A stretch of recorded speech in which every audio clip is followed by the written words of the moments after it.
గౌరవించడం మనం నేర్చుకుంటే వాళ్ళు మనల్ని గౌరవిస్తూ ఉంటారు. అంచేత పరస్పర గౌరవ భావం కోసం అతిథి దేవో భవ. ఎవరైనా అతిథులు వస్తే రండి బాబు రండి, కూర్చోండి, మంచినీళ్ళు తీసుకుంటారా, మజ్జిగ తీసుకుంటారా, ఇట్లా మర్యాదలు చేయాలన్నమాట. వాళ్ళు కూడా దేవుడితో సమానమే, అలా దైవంతో సమానంగా భావించమన్నారు. పితృదేవో భవ, మాతృదేవో భవ, పితృదేవో భవ, ఆచార్య దేవో భవ, అతిథి దేవో భవ. ఈ అందరు దేవుళ్ళు అయిపోయిన తర్వాత అప్పుడు భగవంతుణ్ణి మనం తెలుసుకోవాలి. ఇప్పుడు 20 సంవత్సరాలు వచ్చేదాకా బాల్యం, 12 సంవత్సరాలంతా బాల్యంలో గడిచిపోతుంది. బాల్యంలో మనకు అసలు ఏమీ తెలియదు, భగవంతుడు అంటే ఏమిటో తెలియదు. అమ్మ గుడికి వెళ్తుంది, మనం కూడా గుడికి వెళ్తాం, చేయి పట్టుకుని అక్కడ దండం పెట్టినట్టుంది, దండం పెడతాం. అది ఏమిటో తెలియదు, దేవుడు ఏంటో తెలియదు, అది ఏమిటో తెలియదు. ఏమి తెలియకుండా దండం పెట్టేసి గుడికి వెళ్ళాలి, దండం పెట్టుకోవాలని వచ్చేస్తాం. అలా కాకుండా 20 సంవత్సరాలు వచ్చిన కాడి నుంచి వాట్ ఈజ్ గాడ్, దేవుడు అంటే ఏమిటి అనేటువంటిది తెలుసుకోవటమే జ్ఞానం.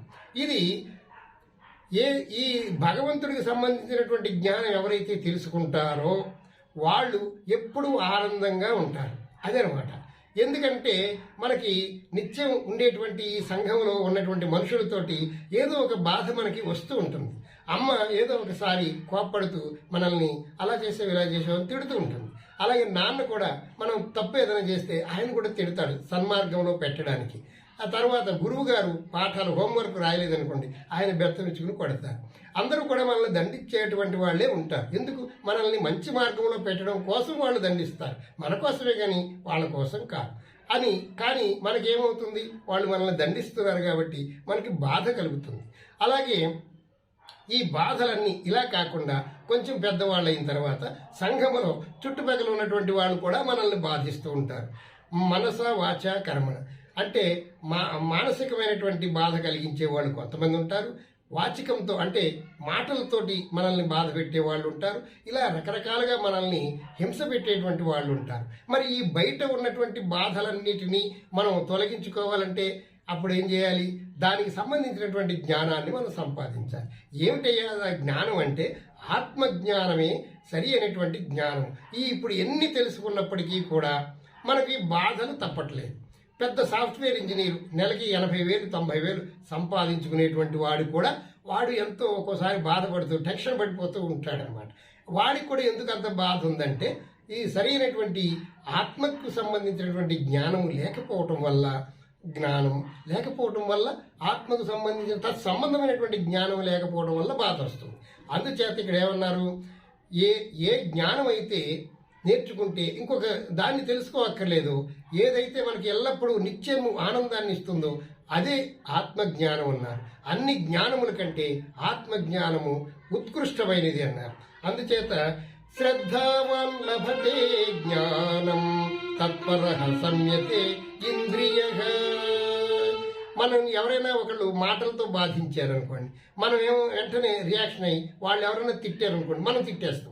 అలా కాకుండా ఈ ఆత్మకు సంబంధించినటువంటి జ్ఞానం కలిగినటువంటి వాళ్ళైతే వెంటనే తిట్టరు. వాడి కర్మ వాడు, తిట్టని వాడి తిడుతున్నాడు కదా, వాడి కర్మ వాడి పోతాడు అని మనం మన మనస్సుని నిగ్రహించుకోగలుగుతాం. ఈ ఆత్మకు సంబంధించినటువంటి జ్ఞానం నేర్చుకోవడం వల్ల లాభం ఏమిటంటే తత్పరః సంయతే ఇంద్రియః. మన ఇంద్రియాలని మనం నిగ్రహించగలుగుతాం. అంటే మన మనస్సుని మనం నిగ్రహించగలుగుతాం, మన నాలుకని మనం నిగ్రహించగలుగుతాం. మనం వాళ్ళు తిడుతుంటే మనం తిట్టకుండా ఉంటాం, వాడు తిడుతున్నాడు తిట్టని అనుకుంటాం. అప్పుడు ఇంద్రియాలను ఎప్పుడైతే నిగ్రహించగలుగుతామో అదే ఆత్మకు సంబంధించిన జ్ఞానం ఎప్పుడైతే నేర్చుకున్నామో మనం ఇంద్రియాలని నిగ్రహించగలుగుతాం అనమాట. తత్పర సంయతే ఇంద్రియః. సరేనయ్యా, ఎదటి వాళ్ళు తిట్టేశారు, నువ్వు తిట్టకుండా ఇంద్రియాలు నిగ్రహించుకొని ఏమీ అనలేదు, ఏమిటి మనకి లాభం అని మనకి క్వశ్చన్ వస్తుంది కదా. తత్పర సంయతే ఇంద్రియః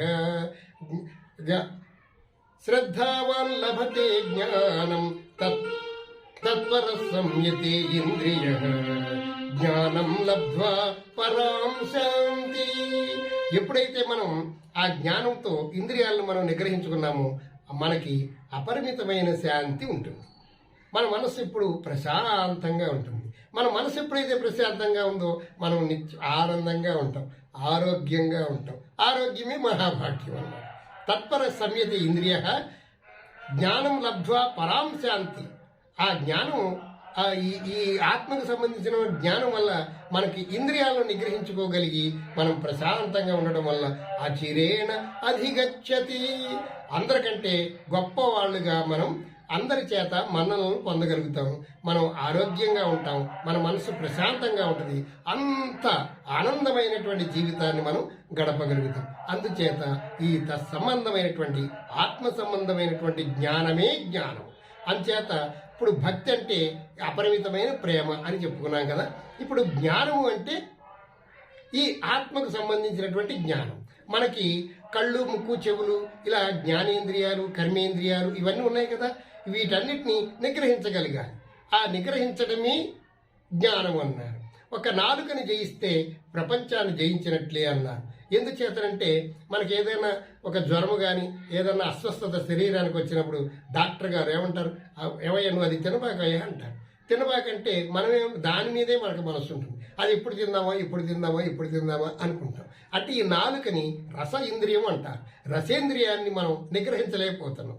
అలా కాకుండా ఆత్మకు సంబంధించినటువంటి జ్ఞానం గన మనం తెలుసుకున్నట్లయితే నేను ఆత్మస్వరూపుణ్ణి, ఈ శరీరం నేను కాదు, ఈ శరీరం నేను కాదు, ఈ శరీరం నేను కాదు, నేను అసలే వేరే ఉన్నాను అనేటువంటిది ఆత్మజ్ఞానం. అది తెలుసుకున్నట్లయితే ఈ నాలుకని జయించేస్తాం.